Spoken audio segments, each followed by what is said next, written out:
ಚಿತ್ರದುರ್ಗದ ರೇಣುಕಾಸ್ವಾಮಿ ಕೊಲೆ ಕೇಸ್ನ ತನಿಖೆ ವಿಚಾರಕ್ಕೆ ಸಂಬಂಧಪಟ್ಟಂತೆ ಇವತ್ತೇನೋ ಒಂದಷ್ಟು ಮೇಜರ್ ಬೆಳವಣಿಗೆ ಆಗಬಹುದು ಅಂತ ಹೇಳಲಾಗಿತ್ತು. ಆದರೆ ಈ ಒಂದು ತನಿಖೆ, ಈ ಒಂದು ವಿಚಾರಣೆ ಇತ್ತಲ್ಲ, ಇದನ್ನು ಪ್ರಕರಣದ ಟ್ರಯಲನ್ನು ನ್ಯಾಯಾಲಯ ಮುಂದೂಡಿದೆ. ಇಲ್ಲಿ ವಿಡಿಯೋ ಕಾನ್ಫರೆನ್ಸ್ ಮೂಲಕವಾಗಿ ದರ್ಶನ್ ಆದಿಯಾಗಿ ಸುಮಾರು 7 ಜನ ಆರೋಪಿಗಳು ವಿಡಿಯೋ ಕಾನ್ಫರೆನ್ಸ್ನ ಮೂಲಕವಾಗಿ ಹಾಜರಾಗಿದ್ದರು.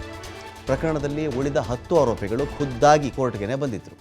ಕೋರ್ಟ್ ಹಾಜರಾತಿ ವೇಳೆ ಪುನಃ ಊಟಕ್ಕೆ ಮನವಿ ಮಾಡಿಕೊಳ್ತಾರೆ ನಾಗರಾಜ್. ಮನೆ ಊಟ. ಎಲ್ಲರೂ ಸರ್ಕಾರ ಅಥವಾ ಸರ್ಕಾರ ಕೊಡುವಂಥ ವರದಿ ಏನೇ ಹೇಳಲಿ, ಜೈಲು ಊಟ ಚೆನ್ನಾಗಿದೆ, ಇದು ದೇಶದ ಸ್ಟ್ಯಾಂಡರ್ಡ್, ಇದರಲ್ಲಿ ಪೋಷಕಾಂಶಗಳಿವೆ, ಇದರಲ್ಲಿ ಅಳತೆ ಇದೆ, ನಿಗದಿ ಇದೆ, ವೈವಿಧ್ಯತೆ ಇದೆ, ನಾವು ಕೈದಿನ ಚೆನ್ನಾಗಿ ನೋಡ್ಕೊಳ್ತೀವಿ, ಇದಕ್ಕೆ ದೊಡ್ಡ ಸರ್ಟಿಫಿಕೇಟ್ ಸಿಕ್ಬಿಟ್ಟಿದೆ.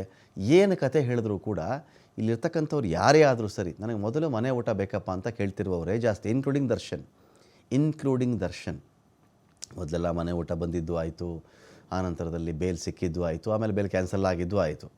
ಆ ಬೇಲು ಸಿಗುವುದಕ್ಕೆ ಮುಂಚಿನ ಈ ಪ್ರಕರಣವೇ ಬೇರೆ, ಸುಪ್ರೀಂ ಕೋರ್ಟ್ವರೆಗೂ ಬಂದ ಮೇಲಿನ ಈ ಪ್ರಕರಣ ಹೋಗ್ತಿರ್ತಕ್ಕಂಥ ದಿಕ್ಕೇ ಬೇರೆ. ಇದೀಗ ಊಟಕ್ಕೆ ಪ್ರತಿ ಬಾರಿ ಕೂಡ ಒಂದು ಮನವಿಯನ್ನು ಮಾಡ್ಕೊಳ್ಬೇಕಾಗತ್ತೆ. ಊಟಕ್ಕಾದರೂ ಅಷ್ಟೇ, ದಿಂಬ್ಗಾದರೂ ಅಷ್ಟೇ, ಚಾಪೆಗಾದರೂ ಅಷ್ಟೇ, ಪ್ರತಿಯೊಂದಕ್ಕೂ ಬಿಸಿಲಿಗೂ ಮನವಿ ಮಾಡ್ಕೋಬೇಕು. ಬಿಸಿಲಿಗೂ, ಒಂದು ಟಿ ವಿ ಸೆಟ್ಗೂ ಮನವಿಯನ್ನು ಮಾಡ್ಕೊಳ್ಳುವಂಥ ಸ್ಥಿತಿಯಲ್ಲಿ ಇವರೆಲ್ಲರೂ ಇದ್ದಾರೆ. ಇದೀಗ ನಾಗರಾಜ್ ಮತ್ತೆ ಊಟಕ್ಕೆ ಮನವಿಯನ್ನು ಮಾಡ್ಕೊಂಡಿರೋದು, ಮನೆ ಊಟಕ್ಕೆ ಆದೇಶ ಮಾಡಿದ್ದೀವಪ್ಪ ಅಂಥೇಳಿ ಜಡ್ಜ್ ಒಂದು ಕಡೆ ಹೇಳಿಬಿಟ್ಟಿದ್ದಾರೆ. ಮನೆ ಊಟಕ್ಕೆ ಆದೇಶ ಮಾಡಿ ಆಗಿದೆ ಅಂತ. ಇದೇ ವೇಳೆ ಆರೋಪಿ ಪ್ರದೋಷ್ ಆರೋಪಿ ಇದಾನಲ್ಲ, ಇವರ ತಂದೆ ತೀರ್ಕೊಂಡಿದ್ರು.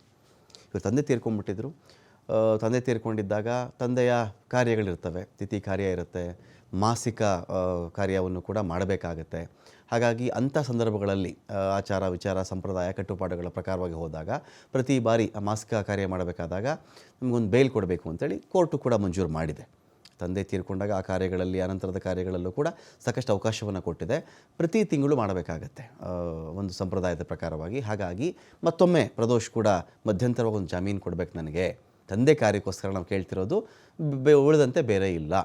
ಮನೆ ಹತ್ರ ಒಬ್ಬರು ಕಾವಲು ಬೇಕಾದರೂ ಹಾಕಿರಿ, ಅದ್ರ ಬಗ್ಗೆ ನಮ್ಮದೇನು ತಕರಾರಿಲ್ಲ.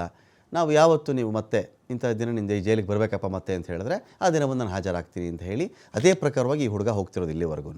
ಸೊ ತಂದೆ ತಿಥಿ ಕಾರ್ಯ ನಿಮಿತ್ತವಾಗಿ ಮಧ್ಯಂತರ ಜಾಮೀನಿಗೆ ಅರ್ಜಿ ಹಾಕೊಂಡಿರೋದು ಯಾವಾಗ ಅಂತ ಹೇಳಿದ್ರೆ ಜನವರಿ 17ನೇ ತಾರೀಕಿಂದ 22ನೇ ತಾರೀಕಿನವರೆಗೆ ಮಧ್ಯಂತರ ಜಾಮೀನು ಕೊಡಬೇಕು ಅಂತ ಪ್ರದೋಷನ ಮನವಿ ಇರೋದು. ಮಧ್ಯಂತರ ಜಾಮೀನಿನ ಅರ್ಜಿ ವಿಚಾರಣೆ ಕೂಡ ನಾಳೆಗೆ ಇಲ್ಲಿ ಮುಂದೂಡಿಕೆ ಆಗಿದೆ.